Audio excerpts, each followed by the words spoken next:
केरल के वायनाड में मुस्लिम जीतते थे। जनगणना के आंकड़े बताते हैं कि यहाँ हिंदू अल्पसंख्यक हैं।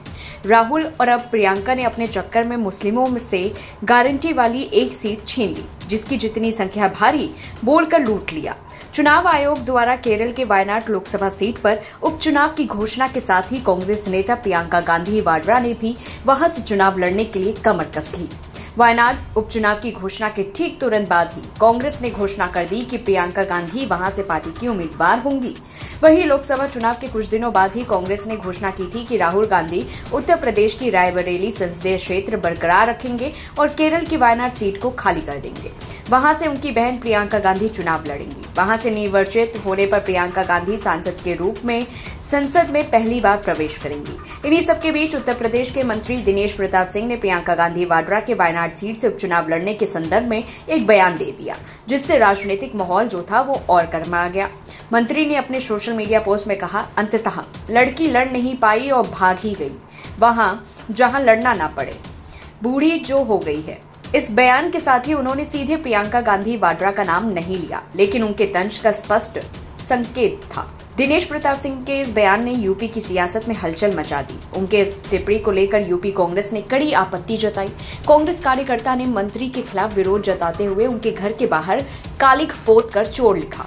वहीं कांग्रेस पार्टी की प्रवक्ता सुप्रिया श्रीनेत ने कहा कि इतनी गंदी और ओछी टिप्पणी की जितनी बतरसा करूं वो कम है। उन्होंने कहा कि बीजेपी मंत्री ने यह साबित कर दिया कि उनकी ओर बीजेपी की सोच महिला विरोधी है। सुप्रिया श्रीनेत ने कहा, यूपी बीजेपी में एक निहायती बद्दिमाग मंत्री है, उनका नाम है दिनेश प्रताप सिंह। उन्होंने इतनी गंदी और ओछी टिप्पणी की कि एक महिला के लिए और प्रियंका गांधी के लिए कि उसकी जितनी बुराई करूं वो कम है। लेकिन असलियत ये है कि दिनेश प्रताप सिंह ने एक बार फिर से साबित कर दिया कि उनकी और भारतीय जनता पार्टी की कितनी महिला विरोधी, कितनी अभद्र, कितनी भद्दी, कितनी गंदी सोच रखती है। दिनेश प्रताप ने कहा था, अंततः लड़की लड़ नहीं पाई और भाग गई, वहां जहां लड़ना ना पड़े, बूढ़ी जो हो गई।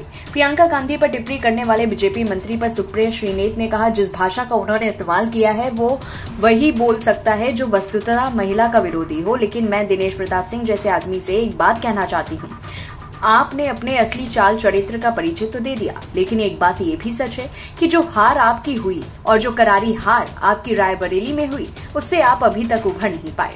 कांग्रेस प्रवक्ता ने कहा, लगता है आपके मन की ये कुंठा है कि आप प्रियंका गांधी के खिलाफ अपशब्दों का प्रयोग कर रहे हैं, लेकिन बीजेपी आप ही के जैसे लोगों से भरी है, फिर चाहे वो कुलदीप सिंह सेंगर हो या ब्रजभूषण सिंह को या दिनेश प्रताप सिंह हो, सब एक ही थाली के चट्टे बट्टे हैं। आप ही के जैसे लोगों ने बीजेपी को और आप ही के जैसे लोगों ने समाज को महिला विरोधी बनाने में पूरा योगदान दिया। सुप्रिया श्रीनेत ने आगे कहा कि मैं इतना कहना चाहती हूं कि चुनावी हार से उभरिए और महिलाओं की इज्जत करना सीखिए। आप राजनीतिक और सार्वजनिक जीवन में होने लायक इंसान नहीं हैं। आप जितने निकम्मे मंत्री हैं, उससे निहायती घटिया इंसान भी हैं।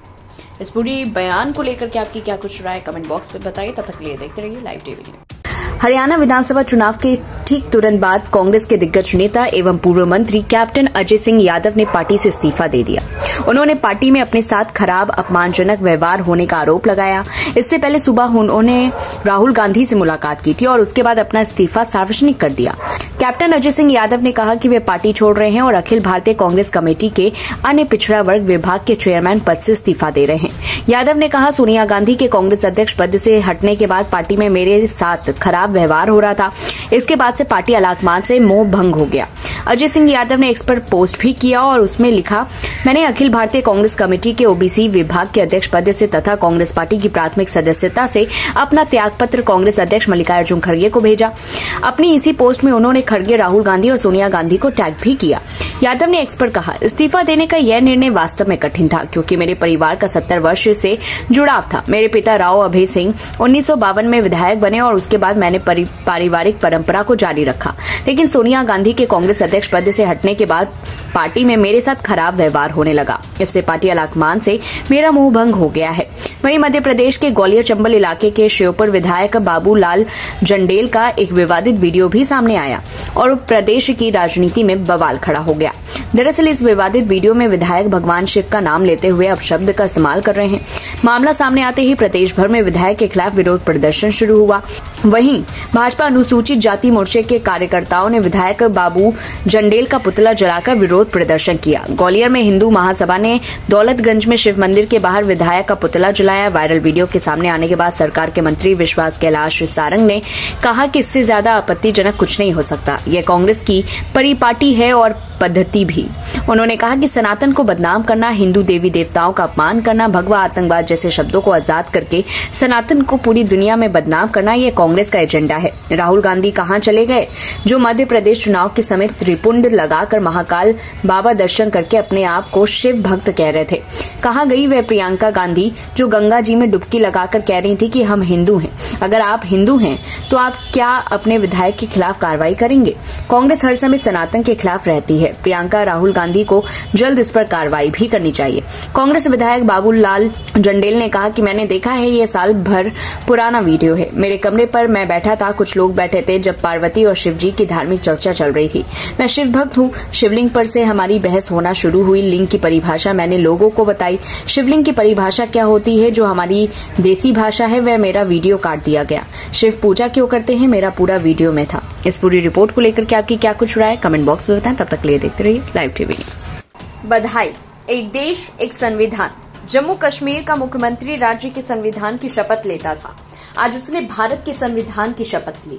कांग्रेस ने अनुच्छेद 370 को स्थायी बना दिया था, लेकिन मोदी की जीत ने श्याम प्रसाद मुखर्जी और संविधान निर्माताओं के सपने को साकार कर दिया।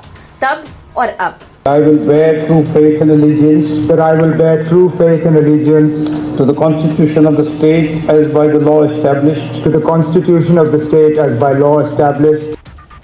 That I will bear true faith and allegiance to the Constitution of India as by law established.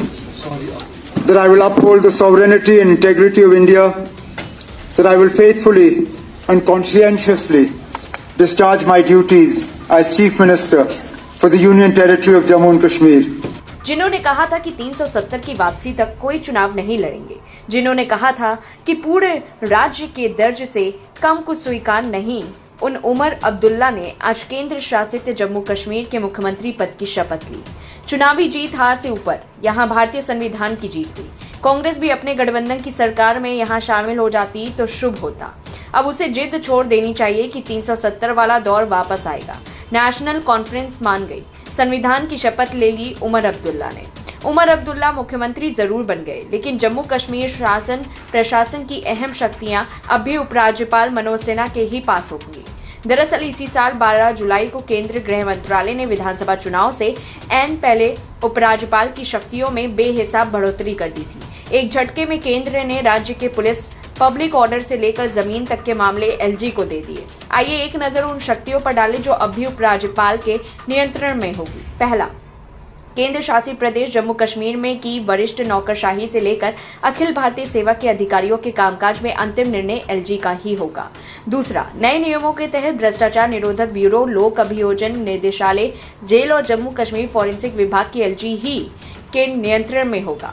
तीसरा, राज्य सरकार की पैरवी अलग अलग अदालतों में करने वाले एडवोकेट जनरल और दूसरे कानून के अधिकारियों की नियुक्ति पर भी आखिरी मोहर जम्मू कश्मीर के उपराज्यपाल का ही होगा।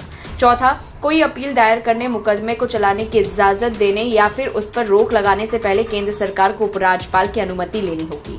पांचवा, उपराज्यपाल की शक्तियां व्यापक है। एलजी के पास पुलिस, सार्वजनिक व्यवस्था और भूमि जैसे प्रमुख चीजों का नियंत्रण होगा। जम्मू कश्मीर पुनर्गठन अधिनियम की धारा 43 के तहत एलजी निर्वाचित विधानसभा के दायरे से बाहर के मामले पर अपने विवेक से काम करेंगे। छठा, एलजी जब विधानसभा का सत्र न चल रहा हो तो अध्यादेश भी जारी कर सकते हैं।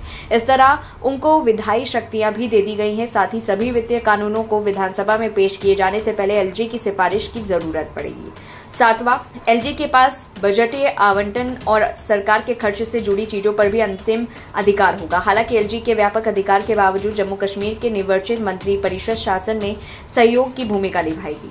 आठवां, जहां तक जम्मू कश्मीर विधानसभा की विधि शक्तियों का सवाल है, वह अपने आप में काफी महत्वपूर्ण है, लेकिन किसी भी बिल पर सहमति या फिर उसे रोकने का राष्ट्रपति को विचार के लिए भेजने का अधिकार एलजी का होगा। ये जरूर है कि विधानसभा वित्तीय मामलों पर बहस और वोटिंग कर सकती है, पर सभी अनुदान एलजी की मंजूरी के लिए उनके सामने रखे जाएंगे। 9वां, जम्मू कश्मीर सरकार में मंत्रिपरिषद का कार्यकाल, मंत्रियों का वेतन और भत्ता एलजी इच्छा पर निर्भर करेगा। 10वां, जम्मू कश्मीर में मंत्रियों का वेतन कानून की ओर से निर्धारित किए जाएंगे, लेकिन यह तब होगा जब विधानसभा इस सिलसिले में कानून नहीं बना देती। जब तक ऐसा नहीं होता, एलजी के पास उनके पारिश्रमिक को तय करने का अधिकार होगा। इस पूरी रिपोर्ट को लेकर आपकी क्या कुछ राय कमेंट बॉक्स में बताएं। तब तक के लिए देखते रहिए live TV news. CJI DY Chandrachud का कार्यकाल 30 दिन और बचा है। वे 10 नवंबर 2024 को अपने पद से रिटायर हो जाएंगे। वहीं जस्टिस चंद्रचूड़ के बाद जस्टिस संजीव खन्ना भारत के 91वें मुख्य न्यायाधीश होंगे। उनका कार्यकाल करीब 6 महीने का होगा। जस्टिस संजीव खन्ना 13 मई 2025 तक चीफ जस्टिस ऑफ इंडिया की कुर्सी पर रहेंगे।